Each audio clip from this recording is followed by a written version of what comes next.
বেশ কিছুদিন আগে অনলাইনে কিছু লিপস্টিক অর্ডার করেছিলাম।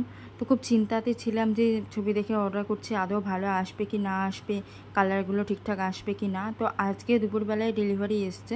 তো কালারগুলো দেখুন, কালারগুলো কিন্তু প্রত্যেকটা আমার বেশ ভালো লেগেছে। জানি না কতক্ষণ স্টে করবে, তবে 12টা কালার কিন্তু 12 রকমেরই এসেছে। তো এটা নিয়ে খুব চিন্তায় ছিলাম যে একই কালার হয়তো 2-3টে দিয়ে দেবে, কিন্তু না, 12টাই কালারই এসেছে। তো লিপস্টিকটা নিয়ে তো আমি খুবই স্যাটিসফাই হয়েছি, অনলাইন থেকে নিয়েছি এটা। আর কালকে গেছিলাম মার সাথে একটু শপিং করতে রাধেশ্যামে। সেখানে গিয়ে আমার এই মালবেরি সিল্কটা ভীষণ পছন্দ হয়েছে। এটা রয়েছে হলো ক্রিম কালার আর রেডের মধ্যে। ভীষণ সুন্দর শাড়িটা দেখতে, আর এত সফট যে কি বলবো, ভীষণ নরম শাড়িটা আর ভীষণ কমফোর্টেবল। আমি পরেও দেখেছি, তো সেটাই আপনাদের সাথে শেয়ার করছি। এই শাড়িটা আমি কালকে রাধেশ্যাম থেকে কিনেছি।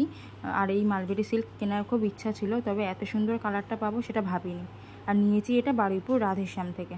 আর এর সাথে ব্লাউজ পিস ছিল, তো ব্লাউজ পিসটা হবে কি না হবে সেটা ভেবে, তৈরি হবে কি না পুজোর মধ্যে নাও হতে পারে, সেই জন্য তার সাথে ম্যাচিং করেই ব্লাউজটা নিয়ে নিয়েছি। আর তার সাথে নিয়েছি সায়া। আর খুব তাড়াতাড়ি একটা জায়গায় পুজো দিতে যাওয়ার আছে, তো সেখানেই এটা পরবো, সেই জন্যই নিয়েছি। আর লিপস্টিকটা তো আপনারা আগের ভিডিওতেই দেখলেন, মানে এই ভিডিওতেই আগে দেখালাম যে লিপস্টিকটা এসছে, তো সবগুলোই একসাথে দেখালাম। তো খুব তাড়াতাড়ি যাচ্ছি মায়ের কাছে পুজো দিতে, তো এই শাড়িটা পরবো। তো কেমন লাগে না লাগে সব কিছুই আপনাদের ভিডিওর মাধ্যমে শেয়ার করব। তো শাড়িটা কেমন হয়েছে অবশ্যই জানাবেন। এটাও একটা পুজোর শপিংয়ের মধ্যেই পড়ে। তো এই ছিল আজকে ভিডিওটা। তো কেমন লাগলো শাড়িটা অবশ্যই জানাবেন। আমার তো ভীষণ ভালো লেগেছে শাড়িটা, আর ব্লাউজটাও ভীষণ ভালো ম্যাচিং হয়েছে। দেখা হচ্ছে খুব তাড়াতাড়ি পরের একটা ভিডিওতে।